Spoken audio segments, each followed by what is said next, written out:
O anak, magluluto na ako ng ulam natin. Anong gusto mong ulam? Pinakbet? Ayoko ng gulay na. Ayoko yung pinakbet na yan. Fried chicken? Nakakasawa na yung fried chicken na yan, Nay. Gusto ko yung may sabaw. Ang arte mo naman, anak. Anong gusto mo? Sopas? Sopas? Para naman tayo nasa lamay niyan eh. Gusto ko yung may baboy. Ah, alam ko na. Sinigang na baboy.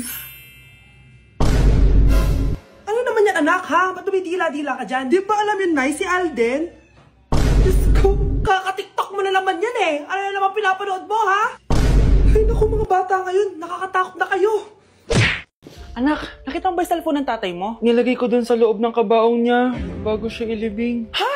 Ba't mo naman ginawa yun, anak? May mga importante laman dun. Baka sakaling buhay pa siya para matawagan niya ako. Ay, Diyos ko talaga tong batang to.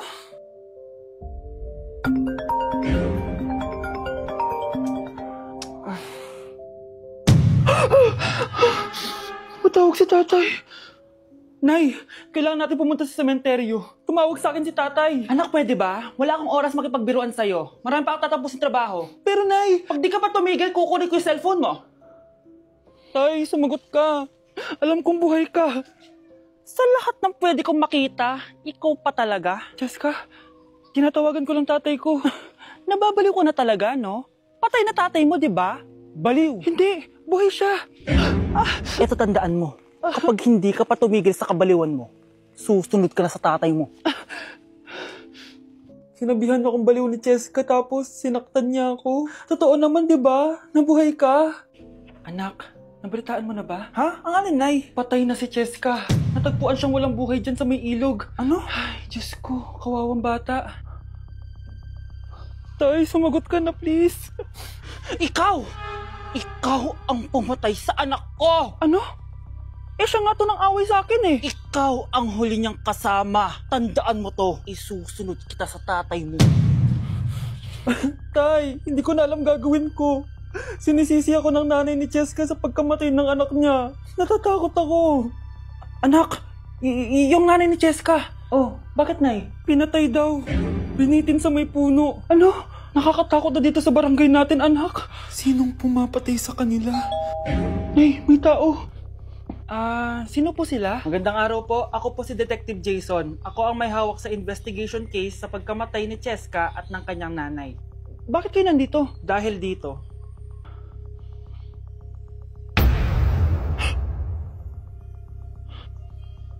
Nay, ikaw pumatay sa kanila? Oo, anak. Narinig ko lahat ng mga sumbong mo sa tatay mo. Cellphone ni tatay. Pinangako ko sa tatay mo bago siya mamatay na poprotektahan kita kahit makapatay man ako ng tao. Sumama ka sa akin, ma'am, para ma-interview ka namin. Tandaan mo to, anak.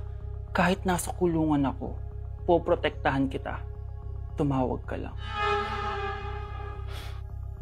Delivery po. Anong delivery? Parang wala naman ako in-order, kuya. Nakasulat po dito, Susan. Kayo po ba yun, ma'am? Oo. Sige. Baka nakalimutan ko lang. Nay, ano po yan? Cellphone? Di ba mahal to? Opo, Nay. Paano ka nakabili niyan? Siguro nanalo ng raffle si nanay. Nay? Oo, anak. Bakit? Nabalitaan niyo na ba, Nay? Uso yung mga scammer ngayon. Totoo ba? Grabe na talaga ngayon, anak. Sabi sa nakita ko, Nay, nang scam daw siya ng mamahaling cellphone gamit ang credit card ng ibang tao. At ito pa yung malala, Nay. Nang scam daw din siya ng pera. Delivery po. May delivery ata, anak. Delivery po. Ikaw na naman, kuya. Susan po ulit, ma'am. Wala naman nga ako in-order. Wala akong magagawa dyan, ma'am. Sa'yo nakapangalan eh. Sige na po, una na ako. Ano na naman laman neto? Pera? Ito ba yung sinasabi ni Scarlett na galing sa scam? Pero bakit sa akin nakapangalan? Anong gagawin ko dito? Hindi naman ako yung scammer. Nay, may naghahanap po sa inyo sa labas. Anak! Sige, pupunta na ako. Hello po. Ano pong kailangan nila? Kayo po ba si Susan, ma'am? May natanggap po kasi akong report na kayo daw po nangi-scam. Scammer? Hindi ako scammer, Ma'am, sa'yo nakapangalan ng mga parcel. Scammer! Itigil niyo na yan! Hindi si nanay ang scammer. Pero nasa bahay na to, ang totoong scammer. Anak? Oh, Nay. Gising ka pa? May ibibigay lang ako sa'yo. Eto. Good luck to, ha? Dreamcatcher to, Nay, Oo, anak. Ang sabi nila, magsabi ka lang ng wish mo dyan, matutupad. Malay mo naman, di ba? Thank you, Nay. Dreamcatcher. Matry nga to. Sana maging top 1 ako sa klase namin. Anak! Congrats! Bakit po, Nay? Ikaw daw ang top 1 sa klase nyo! Totoo ba, Nay? Totoo nga to.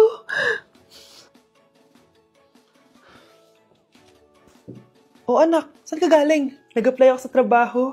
Ayoko naman maging pabigat sa inyo habang buhay. Sana makabawi na ako sa inyo. Ba't di mo nalang i-wish yan sa Dreamcatcher? Malay mo naman, di ba? Oo nga no, Nay. Nay! Tanggap na ako sa trabaho! Laki pa ng sahod ko! O, di ba? Sabi ko naman sa'yo, anak eh. Deserve mo yan. Nay, sa wakas, makakabawi na rin ako sa inyo. Bes, alam mo, ang yaman mo na. Bakit di ka pa mag-asawa? Ay naku, Bes. Kung may magkakagusto man sa akin, ang gusto ko, mabait at responsable. Parang si Joshua. Naku, Bes. Si Joshua pa. Puro trabaho yan. Hi, Scarlett. Pwede ba tayong mag-lunch together mamaya? Sure, sige. Saan ba? Ayun. Yan ang simula ng love story nyo, ha? Ay, mahal. Grabe. Natupad na natin yung mga pangarap natin. May anak tayo, may malaki tayong bahay, may maayos tayong trabaho. Ay, sa wakas, proud ako sa ating dalawa, mahal.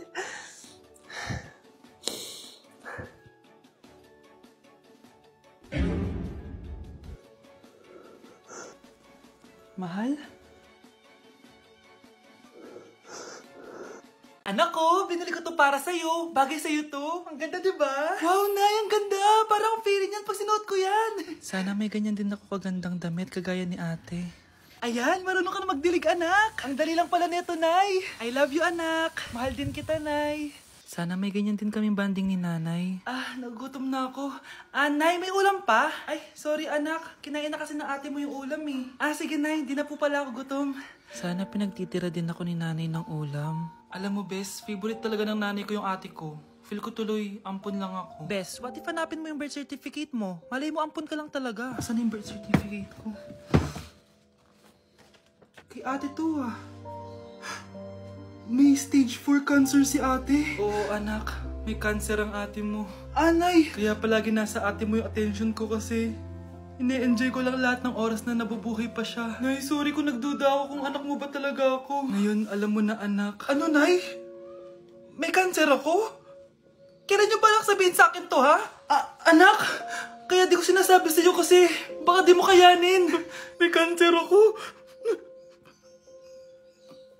Anak! Ate! Hello, Bes.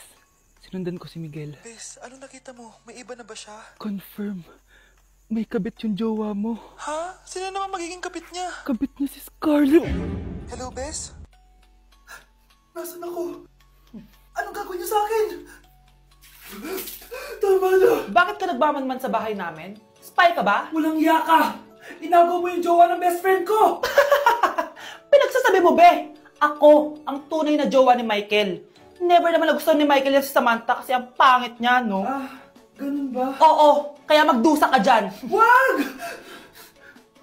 Jessica? Samantha! Tara, tatakas kita.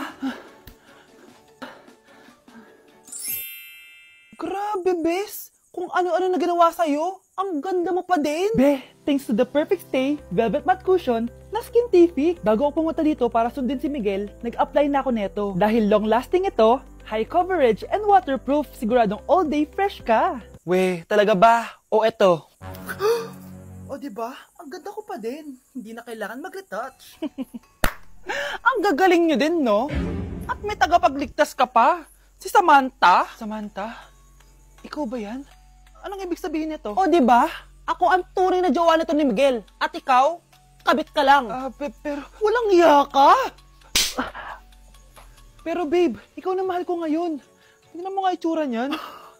Wala akong pake! Magsama kayo ng pangit na yan! Lumayas na kayo dito! Ang dadrama nyo, Basta ako, ganda lang ang ambag ko. Dok, bakit ka meron neto, ha? Bakit may picture ka ng nawawala akong anak? Hindi mo ba talaga ako naaalala? Hindi. Sabihin mo sa akin, buhay pa ba ang anak ko? Umalis ka na. Marami pa akong gagawin. Buhay pa ba ang anak ko? Oo! Buhay na buhay ako! Ako ang anak mo na iniwan mo sa palengke dati. Nagtataka ka? Isa na akong trans ngayon.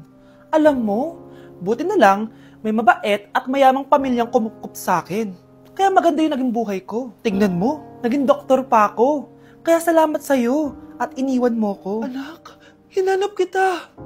Umasa ako na babalik ka. Hindi na importante yan. Ayaw na kita makita at hindi na kita kailangan. Kaya umalis ka na!